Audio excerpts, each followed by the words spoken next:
Hi, hello, my name is Gabio, and welcome to this redesign video. So, originally this was simply supposed to be Kandie's third redesign on this channel, but instead, the brain rot got into me, and now we are doing world building exercise. First, I'm going to talk about the demonology that I'm writing for my book, and then on the second part, we're going to apply Kandie's on to these. So, it's going to be part rambly, part world building, part thought, and then we're actually going to go into designs and everything. So let's start about the various ways demons exist in this world. In my brain, it's just hard to put on paper, so I'm gonna try to make as much sense as I can, but it's really gonna be a testament.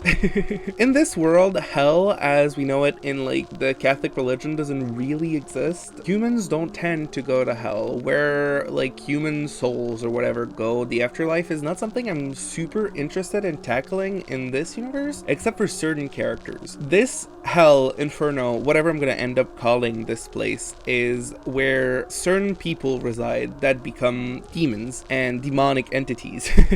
Let's talk about this place first, because this is what the background's inspired by. This is a very confusing place. The goal of this hell is that it is confusing, it is harsh, it is not a punishment per se, but like a mix of caverns and kind of like a Minecraft seed, if that's a good comparison, where you can stumble into like a plane and then like accidentally stumble into like a deep ravine with rivers. And this place is very conducive to rapid evolution. That's the whole point. Rapid evolution is where it lies. And then there are three types of demons in this mythology that I'm creating. So the first one, Devon, is going to be our main example.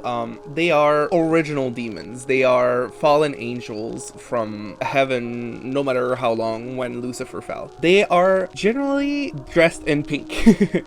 So when demons evolve, no matter how they get into it, they generally evolve to become like more conducive to the environment. So Devon is the first one. He is an incubus. So the way he evolves is to be as close to humans as possible while being able to survive in the hell environment. Currently in the story, Devon lives outside of El Inferno, whatever. So he's not super like menacing, but he could, if he went back really quickly, he would develop even more insectoid like oomph. So that's why like he has a line in the middle of his lips. He has some plates that can move around. Especially there's a part in the book that's written that his jaw can open like really wide to be able to eat people. And so that's Devon. Don't worry, he's a good guy. I love Devon a lot. I'm just gonna post here some of what my friend has drawn of Devon, and I want you guys to know that all of these designs are canon. Another good example of an old angel that fell would be Cathalsum. Cathalsum is this kind of goo monster that's very immaterial in a way. He can be a goo puddle if he wants. The other thing that's interesting about the demonology that I'm writing is that their power level are visually shown through the amount of horns that they own. This one is really fun. The way I'm thinking about it, like for example, Devon only had one because he is an incubus, so incubus usually have two, but he lost one. And the way to lose one in this universe is the best way I've thought about explaining this was kind of like a wrestling match. My girlfriend and I have been watching a lot of wrestling recently, so it's like in my brain, but it's, you can challenge people to steal their horns basically, and it needs to be like a discussion beforehand, and then you can go aggressively and steal the horn of someone. Can be one, can be all. The moment that you have no horns, you are unable to go into hell, and there's a purgatory like space around the realm where you'll have to reside. That it's gonna be way further. That's not important, but it's part of the world building. I'm world building here. So yeah, Cathalsum has two. You can see them because they're under his goo crown. But here's a little schematic I made to show. You'll also notice that Cathalsum has a knife here that is made of dried goo, like dried pieces of himself. And that's because when demons ally with witches, the way it works is that the witches need to offer generally blood to make every like spells and stuff. So this whole mythology is very inspired by Roman Catholicism, especially throughout the witch hunts days. So witch marks are a thing. hair is a very important thing. We don't dabble too much into it into the first book, but one of the characters is very important because of her hair. When someone allies with a human, so Cathalsum was involved with a witch called Evelyn. When they bond, the demon is going to give a knife to their human to convoke them. It is symbolic, but it's also useful. Another good example of a null demon would be Rasht. She is a very inspired. I talked about Roman Catholic. I also want to say that like this was like this whole universe started bubbling in my head when I got into Bayonetta. So obviously she's like kind of an homage to Gamora from those games. Like she's very different, but she's part Gamora, part wolf from League of Legends. And you'll notice that she has 8 horns. That's because she is very fucking powerful. This character is massive. Every time you see her in the book, it's only either the tip of her maw or into a like non-physical form, but she is like giant, so giant in fact that I don't think the body would be just the one of a canide, but it wasn't necessary for me now to like draw this. And the knife is another one of the characters, and this knife is one of her teeth that the character shaved down. Those are the main like angels falling. In this universe, demons cannot reproduce in a way that matters, which is why the witch packs are no longer sexual, because originally in Roman Catholicism, they thought that the witches were witches because they could let the demons breed. So the way it works is that their thoughts was that the witches had sex with the demons to get them babies. This doesn't work in this universe, and Devin talks about it. It doesn't work. They have other packs, including blood, including sacrifices and stuff. The next way someone can be in hell and be considered a demon is a recently fallen angel, and I loved the way I drew this. Okay, so angels in the stories are not the way you think about them, because I think it's cooler if they look like this. They are machines of war, they are murderers, they are very cool. Angels have their own hierarchy, which I could talk about later. If you like this world building, I can talk about it later. But the whole thing about angels is that if they fail the current god, because God is part of the hierarchy in this universe, they can fall from grace. And the rapid burn that they feel falling into hell, it's kind of like when sands become glass. That's exactly what happens to their skin. It becomes completely glass-like. The feathers that they have, which are blades, get like melt off. They remove and they crack the pieces as they fall. Their halo breaks down in half and becomes 2 horns. This one specific one as also was a higher ranking angel, so the big wing shape is another set of horns, so that would be a 4-horn demon. The way it works is that as long as they're gonna cling to their angel status, they're gonna look like this. The reason why people like angels fell from grace like millennia ago but now look like something else is because they hatched out, basically. They cracked, they pierced through, and that is what happened before they do that. So they stay very angelic, which is interesting in my opinion. I'm writing this, but I still find it interesting that they look more angelic when they just fell from grace than when they are actually like good. They keep their golden accents, but the like glassification of their skin makes them like more sparkly, more pretty compared to like angels who are just like gold and gore. And then finally, this one I'm a bit scared to talk about. Her name is Armiella. The reason why it's called Armiella is because she was a human that was called Amelia, but most demons cannot pronounce it well, and that's a little flair that I put in because I really like etymology as a like study. So I think it's really interesting that it is quick wrapping evolution. So Armelia was a human. She was a witch, in fact. Armiella is what can happen to witches who either don't respect their contracts and or gamble their soul away by refusing to ally with one demon, but like double crossing a couple. But if they double cross a couple of demons, that is what can happen. That's what happened. She betrayed her demon, and so instead of being killed and her soul being devoured by the demons, like most witches end up as, in most cases is when a witch allies with a demon in this world, they sign off their soul. So the moment that they die, it's their demon that basically feasts on them and remove any possible of an afterlife, which some witches like, some witches don't. Some witches try to outrun it their entire life. But because Armiella didn't follow her own contract that she signed, she was instead sent to purgatory by her demon at the time. But Armiella was a very strong fighter, a very strong witch in general, and she was able to defeat a lot of demons really quickly, which is why her 9 horns are spreading like an infection almost, which I really, when that clicked, I was so yummy. So yeah, all of our horns are placed. There's one that's like a regular horn, and I'd like to think that's the first one that she got, but then she got the other one so rapidly and so like aggressively that they are devouring her face. The other interesting thing about her is that she's a very recent addition to the roster of demons in this world, and so her full like evolution is not done, and as you can see, she's starting to build mandible, different eyes. She's gonna eventually turn into a more spider-like creature, but for now she's still very human. So here were 5 examples of demons in my universe, and now let's make Kandie into one of them. So when I decided to tackle Kandie again, I had designs from last year like I showed in a recent video. It wasn't enough. So I decided midway through these designs that I wanted to include her in this universe of demons, and that's when I thought about it. The first design that I did, she was a lot more moving than previous times. So she has an open skirt and her legs are far apart. She has less fabric overall, because my thought process is that she would be a bit more on the move. Her hair is lower, it's down. She has her signature mouthpiece.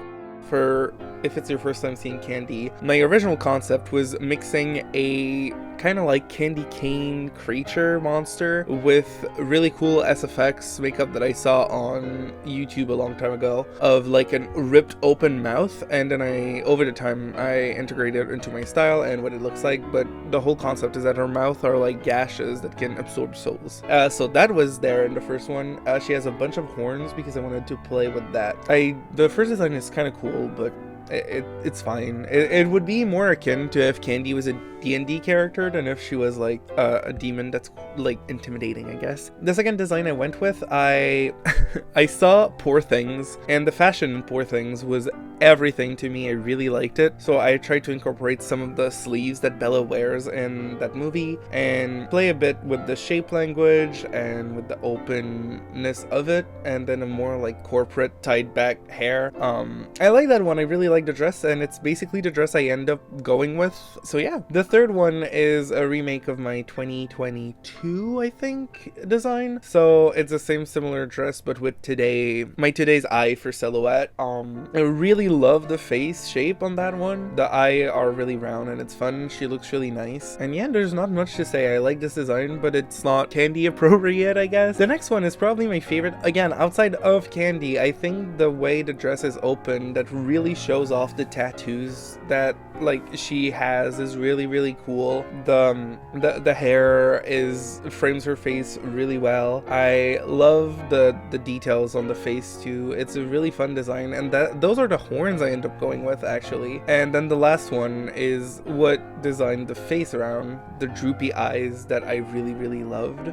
The hair is that too. So my final design was like a mix of a bunch of these. So the hair from the last one, the horns from the fourth one, the dress from the second one. And then here are my color comps. I wanted this time to try to make her pink, bring her more to the demon side. Usually Kandie has been historically blue, but I think especially with this design, the pink skin fit a lot better. I spent a lot of time working on it. The first one I wanted like this kind of like desaturated plum fabric almost, with like reflections of blue and pink, which I really liked. I tried to incorporate the Kandie swirls into the horns directly, which I dropped because it was way too busy.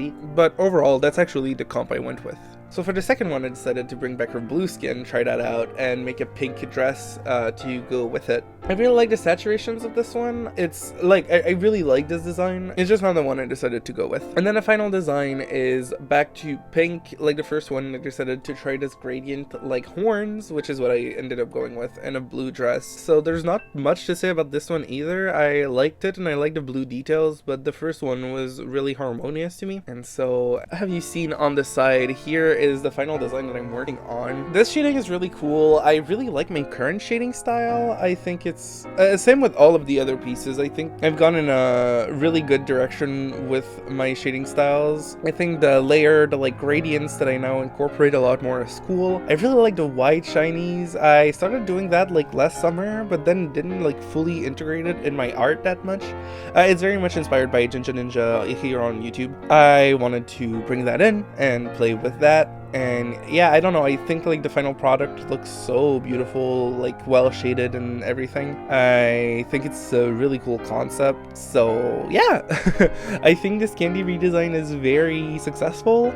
Hopefully this is the last Kandie redesign I ever do. I'm kind of ready to lay her down to rest. I think this is her final form. It's a form that I'm going to write her in the book. Yeah, there's nothing much to say here, but that I think that I've graduated from Kandie, and I'm really happy with it. I think she looks really cool. I think she brings a lot of flourish to this world, and I think this is the best design I've ever done of Kandie. So to see how Kandie fits into it, there's a lot of intentional details that I want to point out because I think they're cool. The first one that I really like is her horns, which are technically antlers, and I'll come back to that. But Kandie has always been a really powerful character. In the original story she was written in, she was supposed to be like the final boss, quote unquote, of the story. And so I think that like it started accidental. I wanted a lot, but then like the 6 that ended up like being works really well for what character she is, and I think it fits really well in the story. Another element that I really like is that she is very humanoid, and if you remember of the first like few descriptions of demons that I pointed out, most of them are not humanoids except for when they are witches that turn into demons. And so I decided to make the executive decision that she is one of those, but from a very long time ago, which is why she has a lot more animalistic features, but she's still very much humanoid in essence. So that's why she has like deer legs and deer nose and like pointy ears that go down. This was also intentional. The reason why she has antlers and not horns is the same reason why she is deer inspired. It's a bit out there, but I really like the idea that she was one of the witches that were hunted, so during the witch trials and the witch hunts. So when she ended up going into hell because for whatever reason her demon either saved or killed her, like by bringing her to purgatory depending on like her specific story, she kind of identified as a prey for a while because she was hunted, which is why her horns developed into these large antlers, and like she has the physical appearance of a deer. And yeah, I don't know, I thought that was a really cool little thing, so I wanted to mention it. Yeah, I've been really obsessed with this world that I'm building like in recent weeks. It's been like a bit consuming, but that's okay. It's really fun that way. And this is a video that's a bit weird for me to make because it's like very different from what I've ever done. Like I'm just talking about my OCs. Like there's nothing else here really but like talking about my OCs, and it's rough but it's fun. Like what I mean by rough is that it's a bit like vulnerable, I guess. I'm not expecting this video to make any moves, which is completely fine. I'm not doing this for views or anything, but if I'm really vulnerable, I know that like it's hard to not get engagement at all on your art, like in general. So this is really just like me showing what I like, and this is for my friends mainly. And thank you if you're watching it this far, because I really like doing this. YouTube has become like a really fun thing that I love to do. So yeah, here's the montage and the close-ups of all of the art that I did today. As I said, I think the shading style that I'm using now is really cool. I really like the multiple shading, and some of them are a bit simpler just because like I didn't want to spend like hours. Well, I spent like 4 hours on each max. I think it was between like 2 and 4 hours, but I didn't want to spend like the time to do like a fully shaded like everything. But the white like light on it, the contrast between the cell shading and the soft shading is something that I'm really appreciating that I can do now. Using the paintbrush that I do is so fun. So yeah, I don't know, I really like them, and here's the rest of the montage.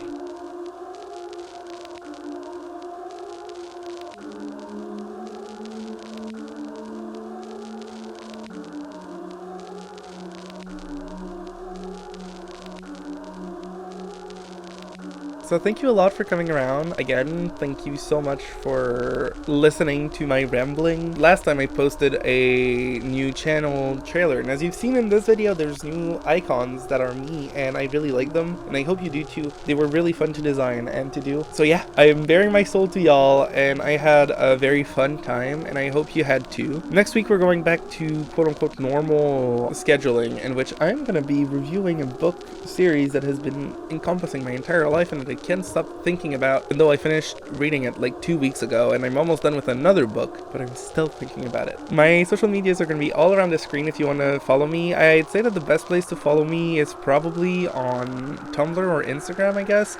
I go on Twitter a lot, but I mostly post about political stuff and like retweet shit. So yeah, if you want to follow me and know what I think about, go there. Yeah, that's about it. I'll see you soon, and have a great end of your day. Bye bye.